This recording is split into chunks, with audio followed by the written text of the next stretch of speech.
Welcome to Renegade Thinkers Unite, a show that will help you transform your marketing from mere messaging to programs that break the rules and make a difference. Join the movement today and learn non-traditional techniques that give you an edge. Now, here's your Chief Marketing Renegade, Drew Nizer. Welcome to another episode of Renegade Thinkers Unite. I'm really excited to be talking to my friend Gina McDuffie, who is the CMO of VER, longtime friend through the CMO Club. Hello, Gina. Hello, Drew. Thanks for having me.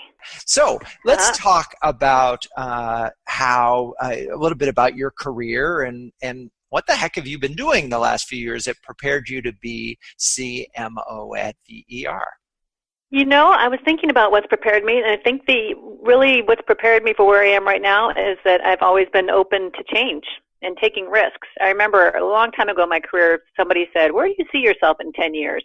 And I really couldn't answer it. My answer has always been, I'm going to kick butt every day and bring everything I have to work and be open to change and willing to take a risk and see where that takes me.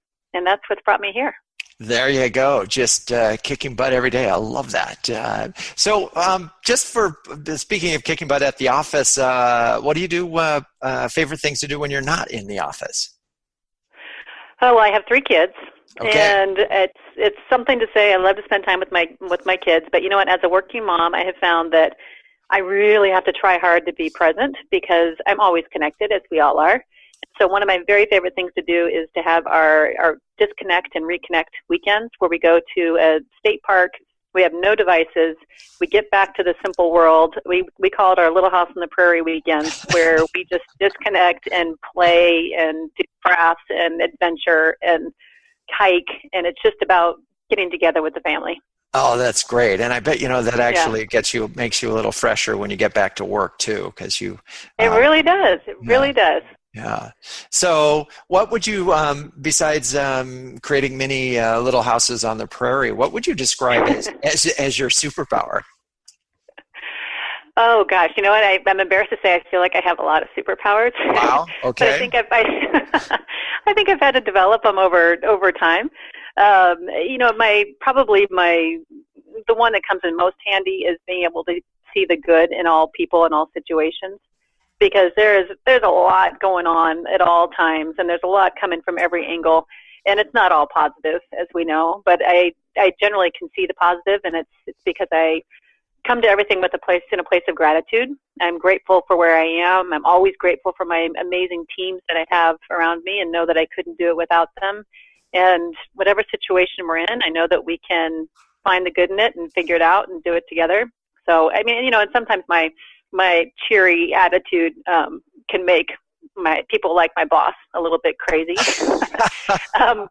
But I think it keeps us all balanced, and everything works out, and it's a lot easier to get through these things with an attitude of gratitude and knowing that it's going to work out. I love that, and I bet it's contagious. Yeah, I hope so. I mean, we all try to learn things from people along the way, and hopefully that's something that I've taught. I know that I've learned a lot from everybody around me in my career. So I hope so. I hope that'd be a good thing to be contagious. Yeah, and I certainly, people. It's funny because I get a lot of feedback of the positive energy, and sometimes it's people that I haven't even been talking to, and I love that. I go, wow, that's so cool that you can just by being a sort of, as you said, attitude with gratitude, that becomes a force of good in and of itself. So tell me one story that will help the folks that are listening to this podcast understand who you are. Wow. You know what? I'm always up for a challenge, and I like to build. And every place I've been in my career, I was with the Arizona Diamondbacks when they started out as a baseball team several years before we even had a team, and built that organization. And then moved over to DirecTV when DirecTV was young, and built that. Started their customer retention, customer relationship marketing department, and built that. And where I am now, I found myself in another building mode. I love to build. And one of my early experiences right out of college is I was on my way to law school, and my dad said, "Give me 3 good reasons why you're going to law school," and I couldn't come up with one. So I took my life savings at the time, which was $500, and I moved to Paris with no job and no place to live.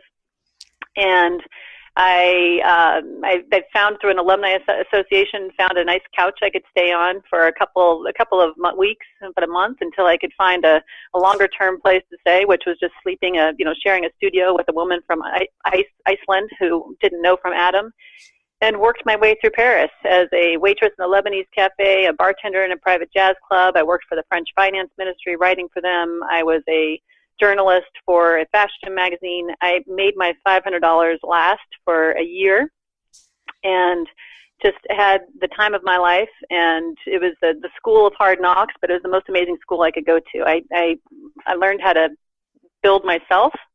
It really created the builder in me and really the survivor in me and the fortitude that I have. So from that, I think has really, I've learned so much about myself and also where I wanted to be in my career from that experience of just not wanting to go to law school. Yeah, well, and that really it makes sense because you took that huge risk and you made it work, and so you sort of realize, okay, I'm up for anything, which is a great story. But before we talk about VER, what's the best piece of advice you've ever received from a peer, and how has that affected your career? Well, this is a funny one. This was at, and I don't know that it will translate well, but it really meant a lot to me. I was at DirecTV one night, and it was a tough time at DirecTV because we really were in that building mode. And it was just one of those jobs, and we've all had them. Well, hopefully not everybody has. It's the 7 a.m. to 2 a.m. was kind of the regular schedule. And I was beat, tired, stressed out. And a friend of mine came to visit me at my office, and it was in the evening, and I was just in a stress spiral and not behaving the way I should, I'm sure. I was just flustered. And he left the office, and when he did, there was a note on my desk that said, "You're Gina McDuffie, act like it." And I kept that note for so long because it reminded me, and I still have it, reminded me in so many times in my career where it has been stressful, and I haven't necessarily known what the next step should be, or maybe I doubted myself. It reminded me that I know who I am. I know what I have to offer. I know that I can do this. And in really difficult times, I just am reminded that I can do it.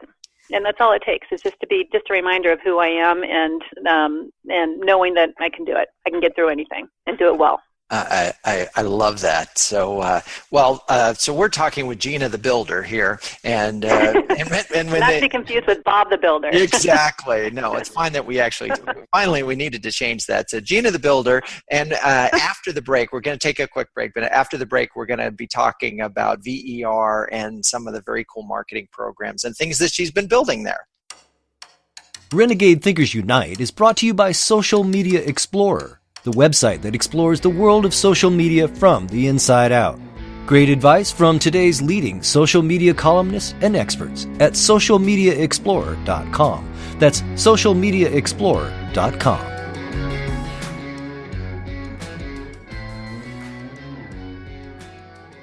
Okay, we're back with Gina the Builder McDuffie of VER.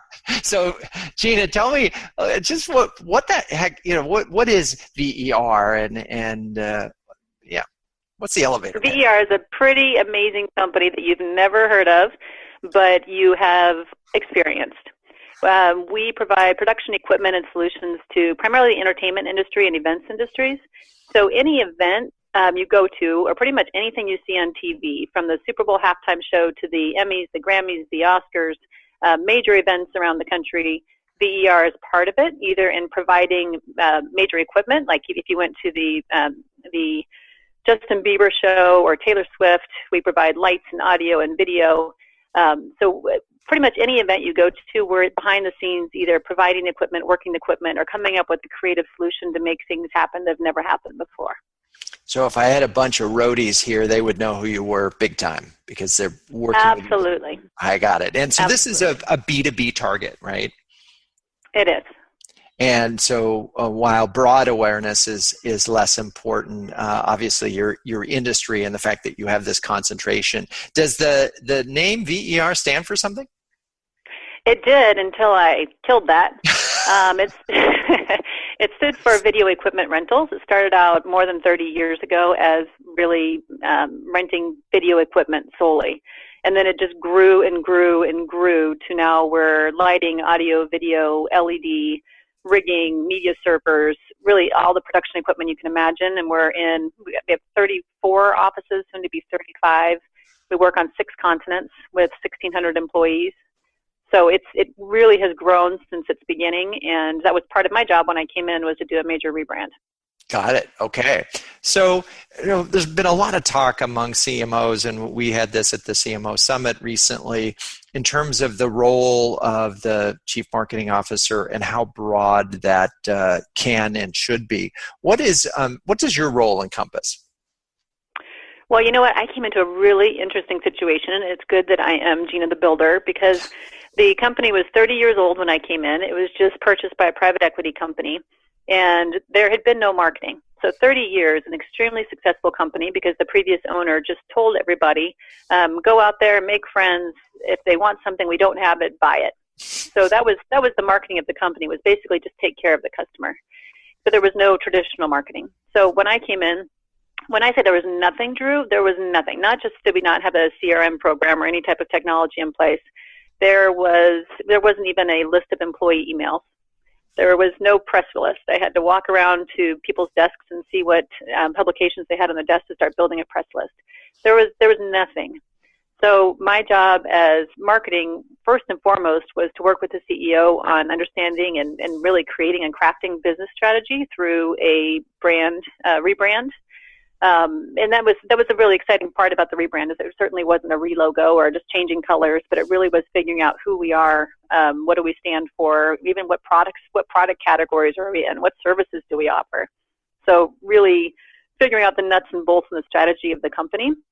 In addition to, all the more tactical things that had never been done before that needed to be put into place, whether it's PR, creating a whole new website, creating a digital environment where there never was one, internal communication. There had never been any internal communication, events. It's everything, A to Z in marketing that you can think of, and it was starting from scratch.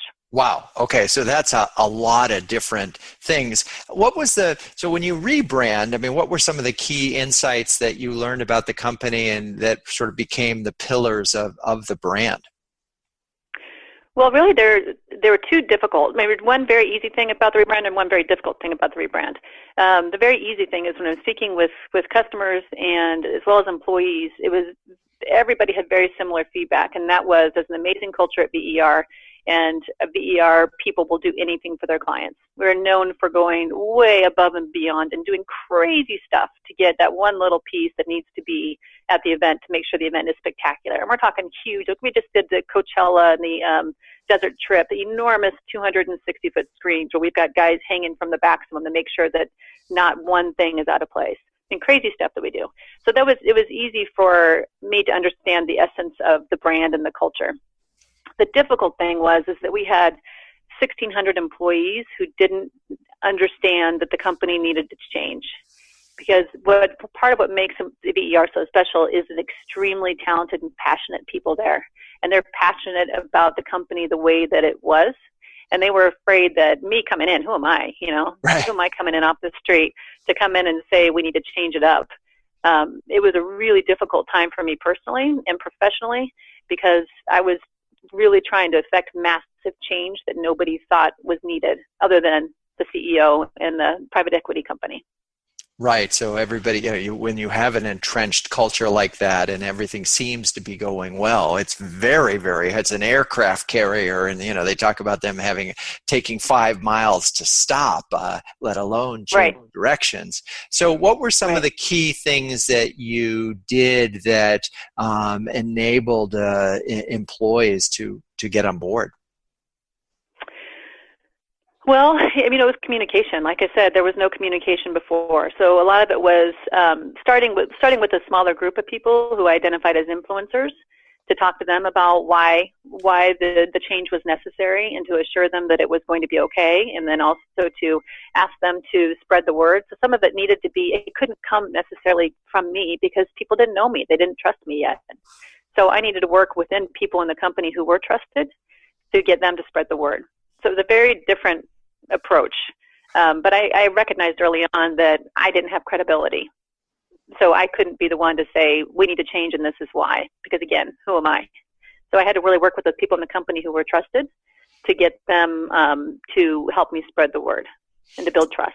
It's so interesting. So as you were doing that, I mean, was part of the conversation bridging the old and the new? I mean, I had a wonderful conversation with the CMO of Mary Kay, and she talked about, Mary Kay is such an entrenched culture, but in order to get things like digital into the mix, she had to find things from the old culture and what Mary Kay talked about in terms of innovation and saying, we're just bringing the old culture and reimagining it in a new form. Were conversations like that in terms of bringing people along? Oh yeah, absolutely. It was saying we're not trying to change what's good. We're keeping what's good and making it even better. We just want our clients to understand the full scope of what we do. We want people to understand what we really do. And it was more about telling their stories, telling the employees' stories, although they're very wary of that because we've been behind the scenes for so long. We've always been about telling the client stories and helping them be successful. Our entire purpose is to help our clients create extraordinary. It's their vision and we make it happen. So it was about assuring employees that the culture is not going to change. We're not going to change anything that's good, and there's so much that's good. We're just going to make it even better. So it really was holding on to the heritage, and that's why we didn't change the name completely. We thought about dropping VER altogether and just coming up with a new name, but we couldn't. We needed to hold on to the heritage because it's a really rich and strong one. Yeah, and that went a long way with employees too. Right. Is it we're changing, but we're not. Yeah, that's such an important observation, and I think that in a lot of times when rebrandings fail, they typically fail on the inside first. Renegade Thinkers Unite is brought to you by Social Media Explorer, the website that explores the world of social media from the inside out. Great advice from today's leading social media columnists and experts at socialmediaexplorer.com. That's socialmediaexplorer.com.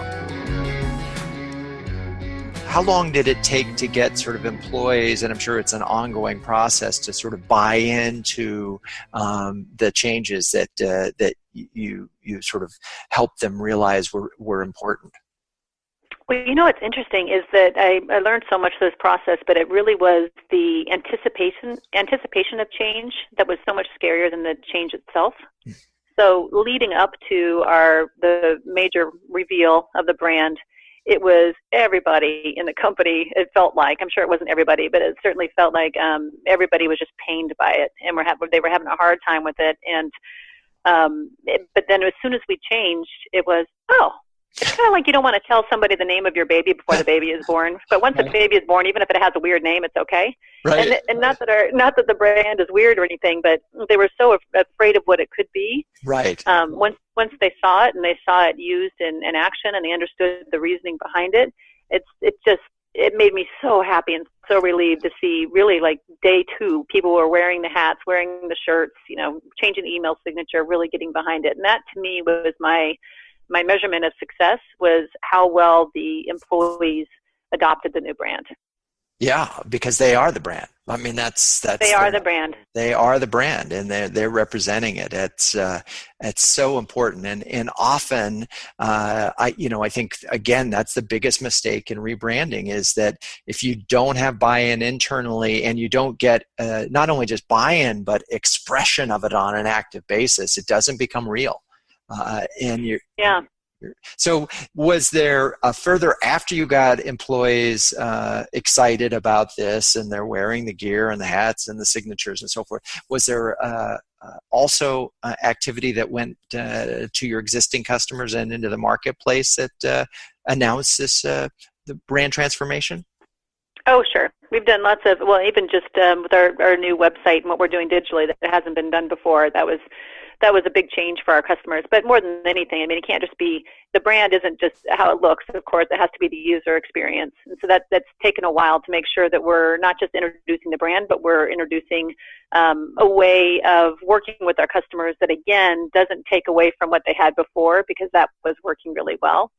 So it's we've introduced it digitally, but also through a lot of face-to-face experiences and events, which can be a lot more time-consuming.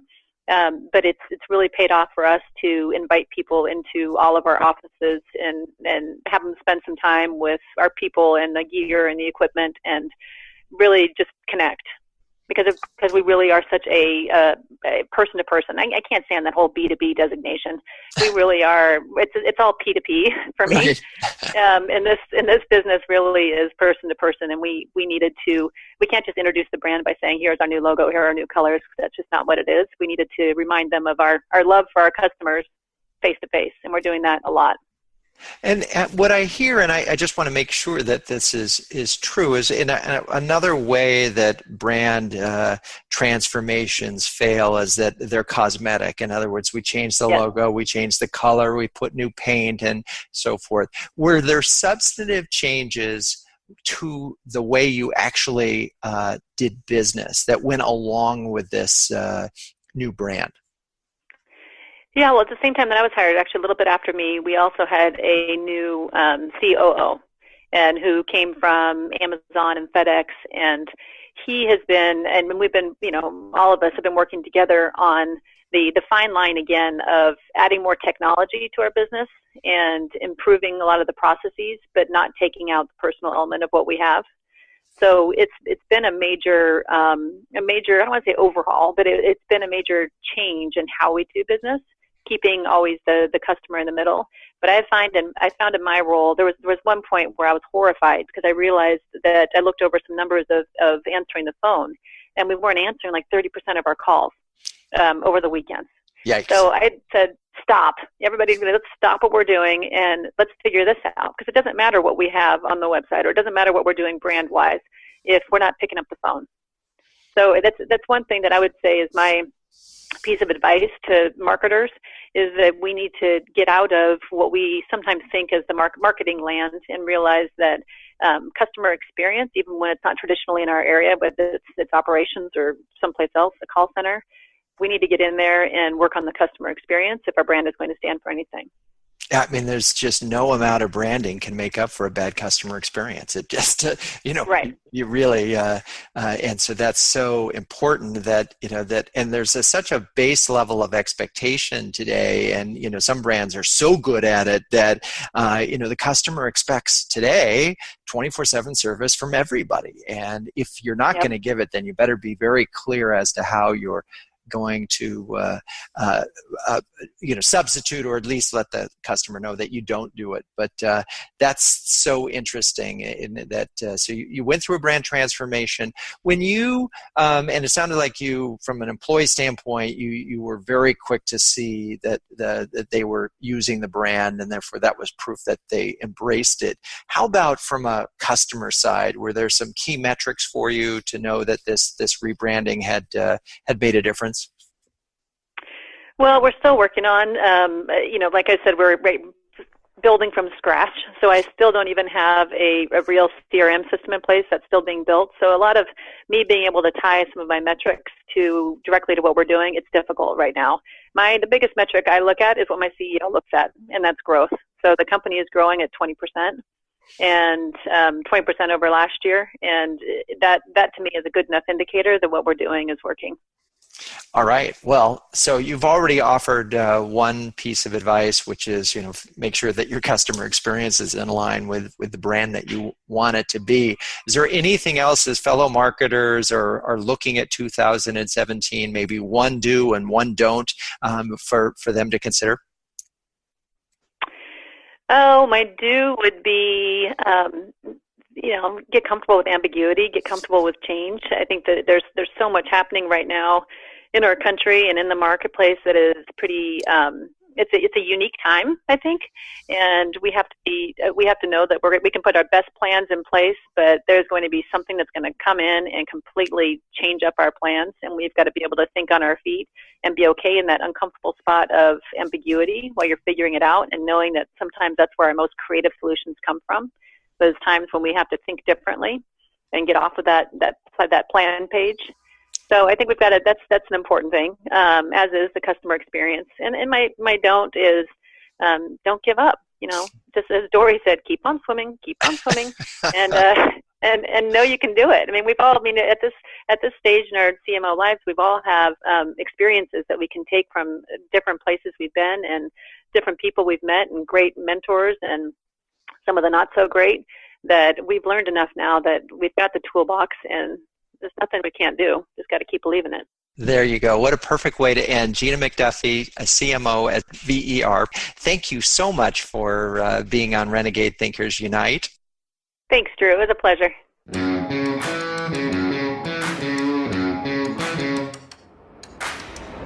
This has been Renegade Thinkers Unite, but it doesn't end there. Just go to renegadethinkersunite.com for more and subscribe to the show. That way, you'll never miss an episode. We'll talk with you next time on Renegade Thinkers Unite.